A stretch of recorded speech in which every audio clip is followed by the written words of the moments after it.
Hi అందరూ ఎలా ఉన్నారు? ఈరోజు నేను మీకు వంకాయ పచ్చి బఠానీలు ఇది హాఫ్ అన్ అవర్ ముందు వాటర్లో నానబెట్టాను, కర్రీ చేసి చూపిస్తాను. చాలా బాగుంటుంది. బఠానీలు వంకాయ కూర చేసుకుంటున్నాము. ఇప్పుడు మనము ముందుగా స్టవ్ వెలిగించుకొని దీంట్లో ఒక 2 స్పూన్స్ ఆయిల్ కూడా చాలా తక్కువ పడుతుంది, ఎక్కువేం పట్టదు.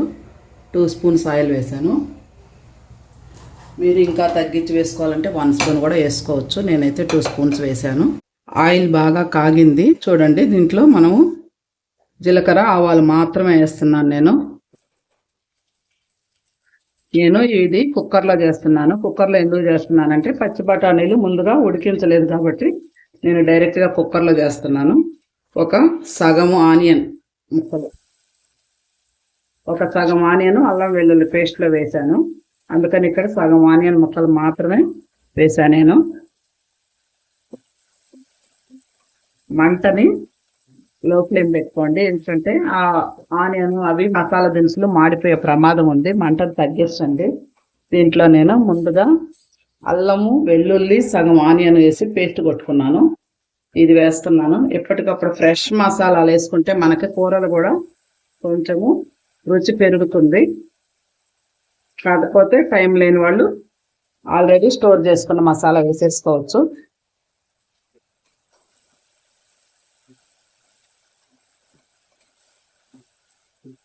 ఈ అల్లం వెల్లుల్లి ఆనియన్ పేస్ట్ని పచ్చివాసన పోయే వరకు బాగా వేపండి.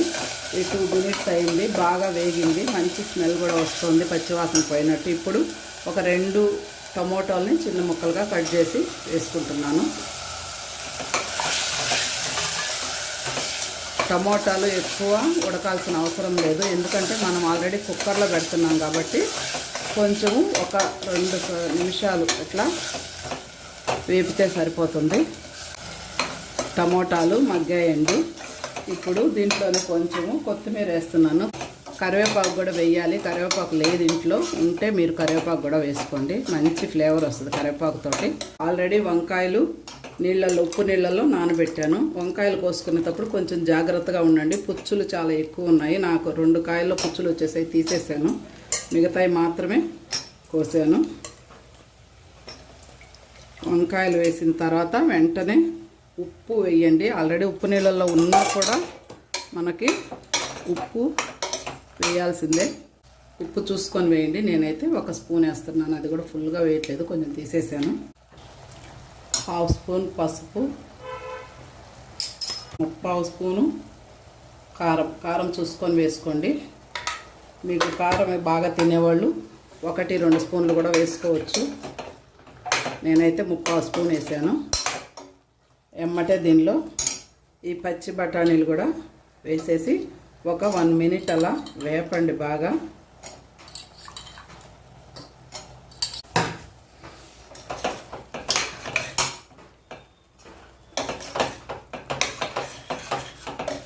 ఇది జరుగుతున్నంతసేపు మంట మీడియం ఫ్లేమ్లోనే పెట్టుకోండి, హై ఫ్లేమ్లో పెట్టద్దు.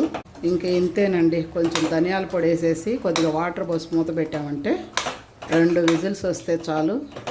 మన ఎమ్మి వంకాయ పచ్చి బఠానీ కూర రెడీ అయిపోతుంది. నేను ఎటువంటి మసాలాలు వేయటం లేదు. ఇది ధనియాలు జీలకర్ర వేసి ఆడించి నేను పట్టి పెట్టుకుంటాను. అది 1 స్పూన్ పైనే వేసాను, ఎందుకంటే మంచి కమ్మటి వాసన వస్తుంది, టేస్ట్ కూడా వస్తుంది కూరకి. ఇంతే మన మసాలాలు. ఒక 1/2 గ్లాస్ వాటర్, పెద్ద గ్లాస్ ఇది, 1/2 గ్లాస్ వాటర్ పోస్తున్నాను. మీరు పులుసుగా ఉండాలనుకున్న వాళ్ళు కొంచెం ఎక్కువ వాటర్ పోసుకోవచ్చు, కానీ వాటర్గా ఉంటే అంత బాగుండదు కర్రీ. ఎందుకంటే మనం మసాలాలు ఏమీ వేయట్లేదు ఇందులో, అందుకని ఇలా చిక్కగా ఉంటేనే బాగుంటుంది.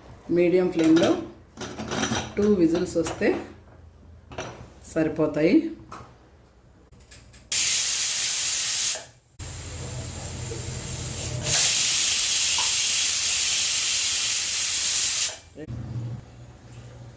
థర్డ్ విజిల్ కూడా వచ్చేసింది.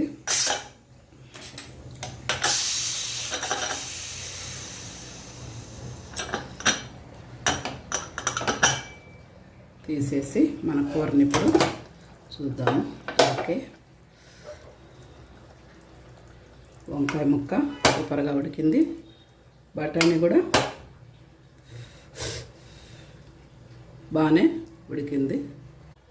ఇంకా వేడి వేడి అన్నం అవుతుంది. నాకైతే ఆకలి వేసేస్తుంది, తినేద్దాం.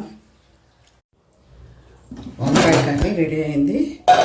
అన్నం కూడా వేడివేడిగా ఉంది. కొంచెము పైన కొత్తిమీర గార్నిష్ చేసుకొని వేడి అన్నము పొగలొక్కుతుంది. దీంట్లో కొంచెం కర్రీ వేసుకొని తిన్నారంటే టేస్ట్ అదుర్సండి. టేస్ట్ వేరే లెవెల్ ఉంటుంది. ఒక్క కర్రీ చాలు, ఇన్ని కూరలు అవసరం లేదు.